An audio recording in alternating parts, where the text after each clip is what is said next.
What's up, everybody? This is your boy Dana Dow, the Double Dipper, aka Red Ivy, in the house, and I want to welcome you all back to Tijuana to Vegas, and this is episode 3. So, briefly, just to go over episode 2, where I shared my story of being in a body cast and what it was about anxiety and what it is to feel anxiety. Um, In this episode, I want to go ahead and dive into a deeply personal story about the first time I visited my father in the hospital and how the moment reshaped my perspective on gratitude. So, this is going to be raw, real, and hopefully inspiring, and I'll try to put some comedic relief in there because I always got something witty to say. But your boy's going to try to calm down the language so that this can be something that can be shared more because sometimes I do get ramped up and use foul language. It's just part of who I am. It doesn't mean that this podcast is going to be like that all the time. Obviously, every episode, I strive to be more professional, more informative, and stick to a format that is pleasant to listen to and will hopefully inspire you to, you know, keep going through whatever it is that you're going through. Again, this Portals podcast is intended to be very open format topic. So I encourage you all to leave your comments about the stories that I'm sharing of my life, if anything relates to you, and or anything that you want to hear about. Please go ahead and leave your comments or DM me. But in the last episode, recapping episode 2, my experience in the body cast and how I had to regain my muscles in my legs and learn how to walk again. And that took some time. I believe that was about another 3 to 6 months of physical therapy and having the railings around my house and first starting to learn how to walk like babies do, holding on to things, and then starting to take baby steps and finally being able to walk on my own again. So that alone was a huge moment and for me in life to be, I guess, reborn in a certain way. I mean, coming out of a body cast after, I believe, 8-10 months and relearning to walk again and all these things kind of puts everything in perspective to me, especially as a 41-year-old single male with no children. I can't even imagine what my parents or what the parents of people who have children with diseases, mental illness, physical disabilities, mental disabilities or illnesses have to go through, and how difficult it is to be a caretaker, especially these days.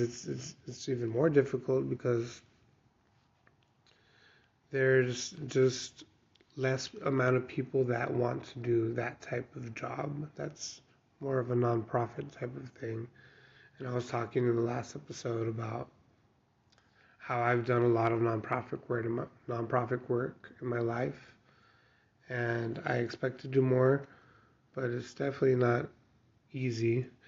But moving forward into this episode 3, and the topic that I want to talk about, my father, and the very first time I ever visited him in a hospital, and what that was like, because I've spent, wow, I mean, if you count all the days and put them together, or all the hours and minutes that I've spent visiting my dad and by his side in hospitals, it amounts to years. And a little bit of backstory about my father: he's a Vietnam veteran of the United States Army. He was out in Germany, and my last name Dow is German. I am Mexican German, and my father was stationed out in Normandy during the Vietnam War. And he never really spoke to me about any of that. Really, it's kind of interesting now that I'm thinking back hindsight. He never really spoke to me about any of that. Maybe I was too young or didn't have enough time with him, or our separation had something to do with it. Because I did reconnect with my father when I moved to Vegas, from Tijuana to Vegas, and I'll speak about that reconnection in another episode. But to bring you, you know, back to the story and go in steps and try to get you from Harbor City down to Tijuana and back over here to Vegas. So, yeah, my father he was an alcoholic for sure, and an addict, and we had a rough childhood.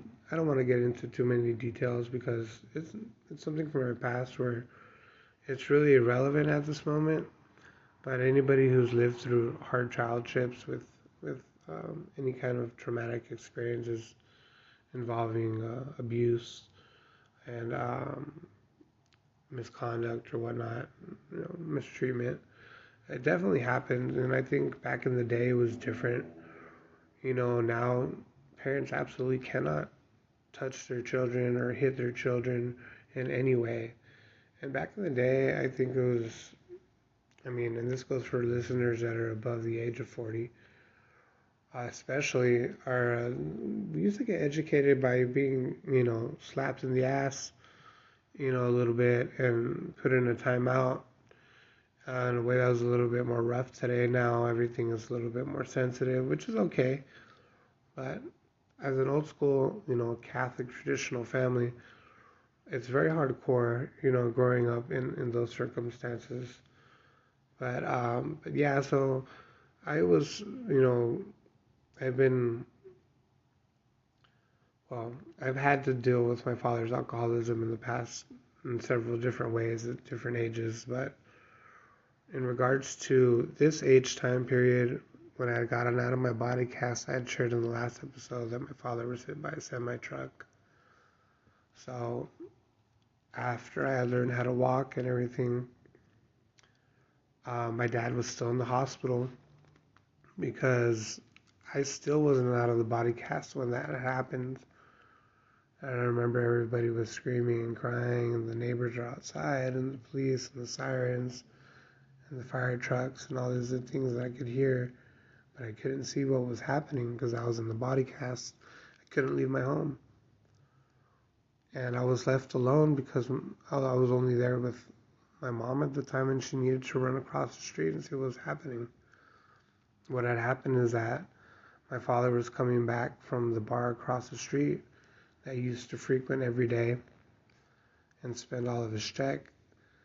And he was walking through the crosswalk on the way back, right in front of our house, and a semi truck hit his brakes, and the brakes locked.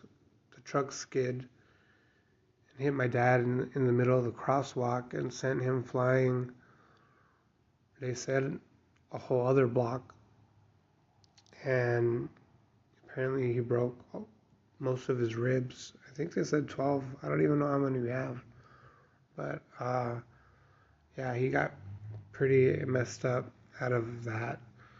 So I go and see him months and months and months later, and he's still, in recovery in the hospital. But obviously, when I go visit him, he's not in ICU anymore. He's in a room. So my mom and one of my uncles and my sister take me to go visit my father for the very first time in the hospital, and I've never been in a hospital. And my God, hospitals are scary when you're a kid, especially when you see scary movies. And my dad used to be into horror films and horror stuff, and he was like a prankster. He was always, having fun. There's a lot of good stuff about my father that I love too, that I'll share in the future. But when I was in the hospital, I remember I'd already been to a hospital, year and a half previously. Um, because of my disease and having to have the body cast put on me. So I didn't want to go to see my dad at the hospital. You know what I mean? As a 7-year-old kid at this point, moving towards 8, I was already traumatized, but I wanted to see my dad. So I remember we drove to the hospital. I don't remember like walking through the halls or elevators or any of that. I don't remember any of that because again, when you're at that age, you only remember like very certain things, or maybe it gets blocked out. I don't know. Leave your comments about that. Actually, that's a good question. What traumatic experiences have happened to you, and have you have blotchy memory about it? And do you believe that this is selective memory that our body does to protect our mental? Or maybe I'm just too young. Anyway, so what I do remember, I'm walking to this room, and with my sister, my mom, one of my uncles, and I think two of my cousins. And I remember my father was on the bed near a window, and he was laid out in the bed, and they walked me up to him, and they said, "Say hi to Dad." And I remember looking over to my father on the bed, and he looked like the engine motor of a car. He had so many tubes and wires, and now I know that they're called IVs, stuck in him, and patches with heart monitors and whatnot. But when you're a child, you don't know what all those things are for. And I just saw my dad, and he looked like the battery of a car, that's hooked up to those giant cables. And you see a bunch of tubes and cables, and you see the machinery with the beeps of the heart rate going on and all these other things. And then there's doctors coming in and out. Obviously there's somebody else in the room, and there's, people going in and out, walking by the halls, and it's very intense. And I remember my dad, he couldn't move his body, but I remember him turning his head towards me and saying, "Christopher, it's okay. Come give me a hug." And I remember that I looked at him and I felt so scared. Literally, I felt my heart drop into an empty stomach, and I was terrified to see my father like that. I've never seen anything like that in my life. I've never seen somebody in that condition with that many bandages and wrapped up and just scarred and so many tubes and wires coming out of a person. I turned around and I ran away. And I ran away from my father that could have been dying at the moment. I did not know that I was asking for, maybe it could have been this dying hug. But I got scared. I turned around and I ran off. I ran out of the room. I believe my sister ran after me or somebody came after me. But I do remember coming back into the room, crying or whatnot, because they wanted me to see my dad, and my dad needed that love to see his kid. He probably understood why I was crying. But finally, I remember I put my little hand on the bed, and he moved his hand over on top of mine, and I remember his hand had the patches with it, with the IVs stuck in it, and his fingers looked brittle. He looked skinny, and it was very cold. I remember he put his hand over me and he said, "Don't worry, Christopher." He said, "I'm going to be okay. I'm going to get out of this, and I'll see you at home one day." Well, I didn't see my dad for at least another 10 years after that. And I'm going to speak more about that in the next episode, about what happened to me And it's just, I have to reflect and be grateful to God that I was able to visit my dad, because what if that was his last moment? And think to yourselves and reflect on how this visit, changed. I reflect on how this visit changed my life and my perspective on life and family and forgiveness. And I realized that gratitude isn't just about what you have, it's about what you appreciating, the people in your life, flaws and all. And the reason why gratitude matters is because there's a universal lesson there that teaches you that we have to love the people that we have in our lives while they're still around us. And we have to treat everybody with kindness and be kind, because sometimes it seems like the people you love the most are the ones that treat you the worst. So you have to set boundaries, and I've set boundaries in my life, ladies and gentlemen. I will not accept an abusive person in my life, not even verbally abusive or in any way. And if it's done with my vibration and my frequency, and I know that I'm with God, and I, again, and I went through this in the pilot or in episode 1, about following your gut instinct and always following your intuition, because your intuition is your higher power. That is the universe. That is the universe telling you, don't do this or take a leap of faith. And never go against your intuition. And God as my witness, and my family as my witness, I made a lot of mistakes, everyone, in my life. I am far from perfect. Aren't we all? And the universal lesson that I learned is that we have to love each other while we're here. And we have to make amends with those while we can. Because resentment has killed more people in all the world wars together, so to speak. Because when you're full of resentment, anger, frustration, rage, anguish, you're dead inside. You're literally the walking dead. You're just a zombie. So you need to reclaim your life and reclaim your spirituality and reclaim your meaning in life. What is your meaning? I can tell you simply in a quote by the Dalai Lama. He says that the meaning of life is to be happy. There's other quotes that I've read that life has no meaning except to live it. So if you're not living your life and doing the things that make you happy, then what are you doing? People pleasing and making other people happy, making other people money?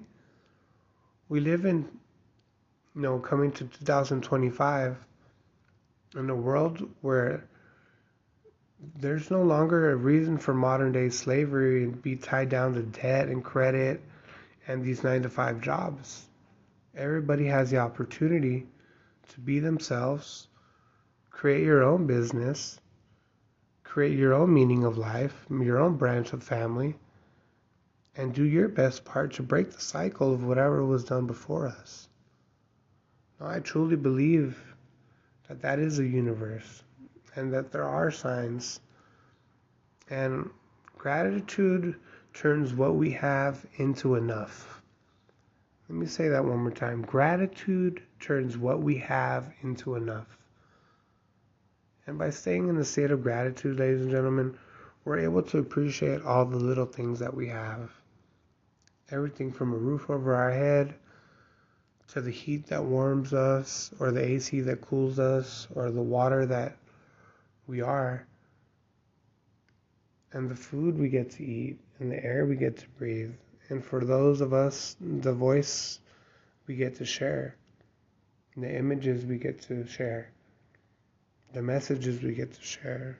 And for those of you who don't have all of those things, I pray for you every day, because I know it's difficult.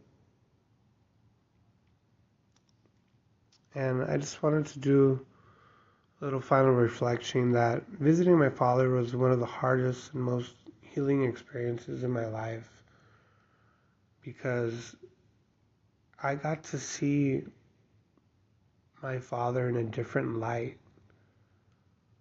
You know, in those superhero movies where the villain or whatever never gets hurt or something, and then the superhero will show the audience or the people watching the fight that the villain can be hurt, and the superhero will strike upon the villain and cause it damage and make everybody change their perspective, showing that even the villain can be taken down.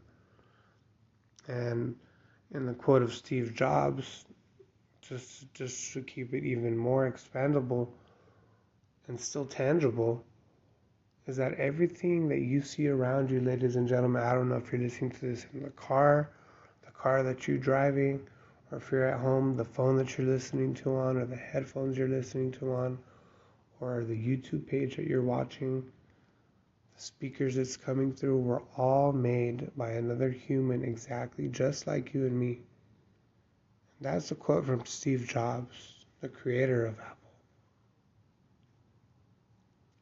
the visionary of Apple, Sid Wozniak, who was the genius coder, and he was the visionary.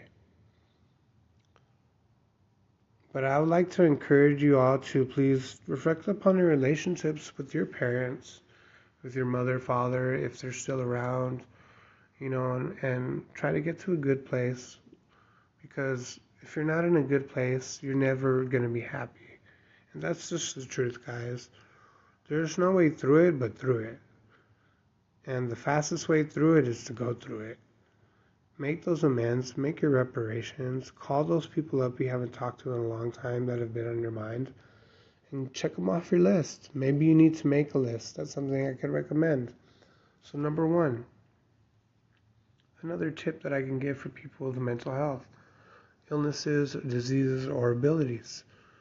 Make a list, guys. You can make a daily list with 4 or 5 things you want to accomplish, and 4 or 5 things that maybe you don't like about yourself or you want to change. Maybe even 3 things. You know what? 4, just to make it an even number. Because this is also related to Stage for Life _digital wellness. And you can find that on Instagram. That is a page my sister and I have created together.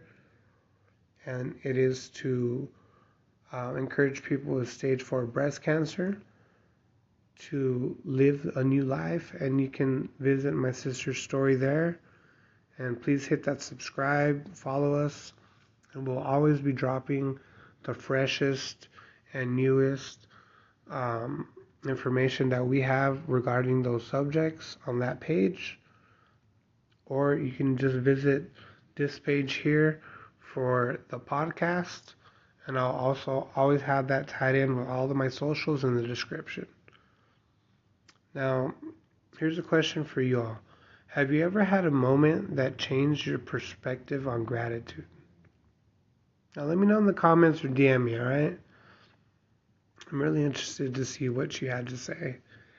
And in our next episode, I'll go ahead and share a little bit more about what happened after I left the hospital and that situation. And in episode 4, we'll be touching on single mothers and what single mothers have to do sometimes to protect their baby bears in situations that aren't good and extremely harmful. And my mom is a true hero in my life. I love you, Mama. Thank you so much for taking such good care of me and taking away from that monster that my father was. I'm thankful to God, to the universe, that my father didn't die a monster, though. He still died the hero that he was always. He was just an alcoholic and an addict. And a lot of us are or have been, but that doesn't mean you can't change. In future episodes, I'll share more about my father and his triumph stories through AA and my visits through AA since a child, going with him up until my adulthood and not too long ago. Even though I've been sober for more than 4 years, I still like to frequent people and listen to stories and go to churches and groups and be interactive with reminding myself that at any moment, if I lose that state of gratitude and I am not good with the universe, there is a God in whatever form he or she or it may be. I choose to pray to Jesus Christ, my Lord and Savior Jesus Christ. Maybe you choose Buddha, Allah, Christian, Catholic, Mormon, Muslim, whatever it is that you pray to. I respect that because it's your own faith. And this is an open format platform. And as long as we know that we ain't shit without the universe and there's a higher power, that's all that we need to know. That we are creators and we are gods and within our own life, but there is a higher power above us that we will need to reply to or respond to at some point. And if you're already connected to the universe, congratulations. That means you're in your vortex and you know the secret. And I will talk about more about the secret maybe after episode 10. I still want to get everybody down to Tijuana so that we can go from Tijuana to Vegas on this journey together. It's really effing awesome. Wow, I already did a good job there. I actually cut out the F word, effing awesome. It's already trucking awesome. So Tijuana to Vegas, look forward to episode 4 coming soon. This is your boy, the Double Dipper, Dana Dow, signing off for now. And thank you for joining me on another episode of Tijuana to Vegas. Don't forget to subscribe and share if this episode resonates with you. Family and friends, thank you for everything that you do. I wanted to go ahead and end with a spiritual vibe. And again, I forgot on my last podcast, but I want to leave you with a movie and an album to listen to always. And on this podcast, in regards to everything that we spoke to and being in a state of gratitude, I want to recommend, I think I did a recommendation of American Beauty in the past. That's a really good one. I was talking about trans and people who are homophobic and the LGBTQIA community. And then episode 2, I was talking about the body cast, my experience with anxiety. Episode 3 recaps my first visit to a hospital that wasn't me as a patient, seeing my father. And in episode 4, we'll be moving south from the Los Angeles County down to San Diego County, where I'll speak more about my experiences from the ages of 7 to 8, where the move to Tijuana happens. And I would love for you guys to join me on this journey through the time, since I am your favorite time traveler and your boy Rosani Red Ivy from the Portals Collective and Ucash Records, sponsored by no one, powered by water, blessed by God, and blessings to everyone. Happy holidays to everybody. I hope that this was something for you and to take home. And if not, you can feel free to listen to Joe Rogan or whatever it is that you're into. But today's movie that I'm going to leave you with is called Garden State, featuring Natalie Portman and the dude that was in Scrubs. I can't remember his name right now, the Jewish guy, Zach something. So, yes, this is a movie that is very epic, heartwarming, and touches on communities. And it's filmed in the East Coast in New Jersey. And it's about this dude that goes back home for his mother's funeral from LA to Jersey. And it has a little bit of the culture shock vibe in it. He meets Natalie Portman. That is a big part of his story. And I don't want to ruin too much for you, but again, it's called Garden State. And to go ahead and make it easy for you guys, I want to go ahead and recommend the soundtrack to Garden State, where you'll find songs from the Shins and Zero 07, which is the singer Sia. You might know Sia. Her original band is called Zero 07, which is an indie band that has a lot of great tunes. The main track from Garden State that you hear singing, you'll also find Thievery Corporation in the song Waiting Line, which is one of my favorites. Thievery Corporation is a strong recommendation for people who like world beat music and tropical vibes and just very, very, very mature tones and tunes. We call it IDM, intellectual dance music, not EDM. Um, anyway, so I hope you guys enjoyed the episode, and I'll see you on the next one, everybody. This is your boy, the Double Dipper, never done it quicker. Also, remember, stay warm during the holiday seasons. Remember to go ahead and do your charity if you can. They're doing coat drives, can drives, toy drives, and you can always drive by Rich Drive at 89102 in Las Vegas, where I have a community tree. You can see where the orange cones are at. Go ahead and leave your decorations on our orange cones that we have set up on the block of Rich Drive at 89102 Las Vegas. All right, guys. Have a good one. Peace out.